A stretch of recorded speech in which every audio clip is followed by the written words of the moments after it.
بسم اللہ الرحمن الرحیم۔ السلام علیکم۔ سردی کا موسم تھا، رات سر پر آ گئی۔ حضرت موسیٰ علیہ السلام ایک ایسے علاقے سے گزر رہے تھے جس سے انہیں کوئی زیادہ واقفیت نہ تھی۔ اس سوچ میں تھے کہ کہیں سے آگ مل جائے تو تاپنے کے لیے الاؤ جلائیں۔ اچانک دور کی طرف ایک روشنی دکھائی دی۔ سمجھے کہ آگ گھر والوں سے کہا، یہیں ٹھہرو، میں نے دور کی جانب ایک آگ دیکھی ہے، جا کر معلوم کرتا ہوں کہ یہ کون سی بستی ہے اور مصر جانے کے لیے کون سا راستہ اختیار کرنا چاہیے، اور اگر وہ آگ ہماری ہی طرح کہ کسی راہ چلتے پھرتے مسافر نے جلائی ہے تو شاید اس سے بھی کچھ معلومات حاصل ہو جائیں، نہیں تو آگ کے چند انگارے ہی لے آؤں کہ الاؤ جلا کر رات کے وقت سردی سے بچاؤ کا انتظام کر سکے۔ غرض اہل و عیال کو وہیں چھوڑ کر حضرت موسیٰ علیہ السلام آگ کے رخ پر روانہ ہوئے۔ وہاں پہنچے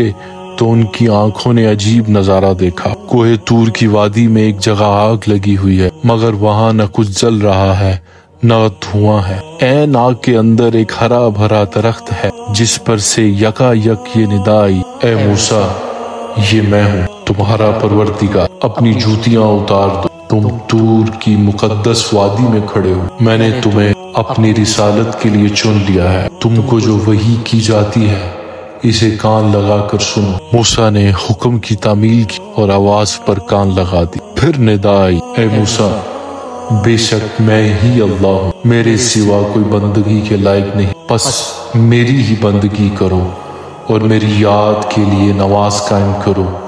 دیکھو، قیامت کی گھڑی ضرور آئے گی، میں اس کے وقت کو ظاہر نہیں کرنا چاہتا تاکہ لوگوں کے ایمان اور عمل کی آزمائش ہو جائے، اور پھر جس کی جیسی کچھ کوشش ہو اسی کے مطابق بدلہ پائے۔ جو لوگ قیامت پر یقین رکھتے اور اپنی خواہش کے غلام بن کر رہ گئے ہیں، ان کے پیچھے لگ کر آخرت کی فکر سے غافل نہ ہو جانا، ورنہ تباہ ہو جاؤ گے۔ اس کے بعد غیب کی ندا اور حضرت موسیٰ علیہ السلام کے درمیان کچھ اس طرح کی باتیں ہوئیں، اے موسیٰ، یہ تمہارے دانے ہاتھ میں کیا ہے؟ حضرت موسیٰ نے فرمایا کہ یہ میری لاٹھی ہے، چلنے میں اس کا سہارا لیتا ہوں، اس پر ٹیک لگاتا ہوں، اس سے اپنی بکریوں کے لیے درختوں کے پتے جھاڑتا ہوں، اور بھی بہت سے کام اس لاٹھی سے نکلتے ہیں، بڑے کام کی چیز ہے یہ لاٹھی۔ ندا آئی، اے موسیٰ، اسے زمین پر ڈال دو۔ حضرت موسیٰ نے لاٹھی زمین پر ڈال دی۔ دیکھتے کیا ہے کہ وہی لاٹھی سانپ کی طرح بل کھا رہی ہے، پھر وہ ایک خوفناک اژدہے کی طرح دوڑنے لگی۔ حضرت موسیٰ ڈر کے مارے پیٹھ پھیر کر بھاگے اور پیچھے مڑ کر بھی نہ دیکھا۔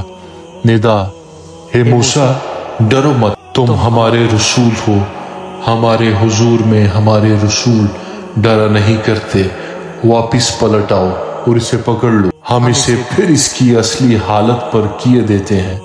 حضرت موسیٰ نے دل کو سنبھالا اور مڑ کر دیکھا تو سچ مچ وہاں سانپ کی جگہ پھر ان کی لاٹھی اپنی اصلی حالت میں پڑی تھی۔ وہ اسی جگہ لوٹ آئے، لاٹھی اٹھا لی اور پھر غیبی ندا کی طرف کان لگا دیے۔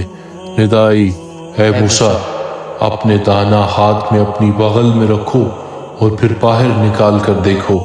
حضرت موسیٰ نے ایسا ہی کیا۔ جب انہوں نے اپنا ہاتھ بغل سے نکالا تو وہ نہایت روشن تھا، آفتاب کی طرح روشن مگر بے عیب۔ ندا آئی، اے موسیٰ، ہم تمہیں یہ دو نشانیاں دے رہے ہیں، ایک عصا اور دوسرا ید بیدا یعنی چمکتا ہوا ہاتھ۔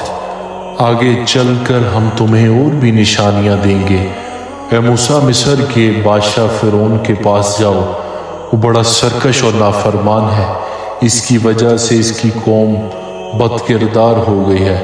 اسے کہو تمہاری مرضی ہو تو میں تمہیں تمہارے رب کی طرف تمہاری رہنمائی کرتا ہوں، تمہارے دل میں خدا کا خوف ہو اور تمہاری زندگی سنور جائے۔ اے موسیٰ، یہ دو نشانیاں اس بات کی دلیل ہیں کہ تم خدا کے رسول ہو، یہ فرعون اور اس کے سردار اور اس کی قوم کے لوگوں کے سامنے پیش کرنے کے لیے دی گئی ہیں۔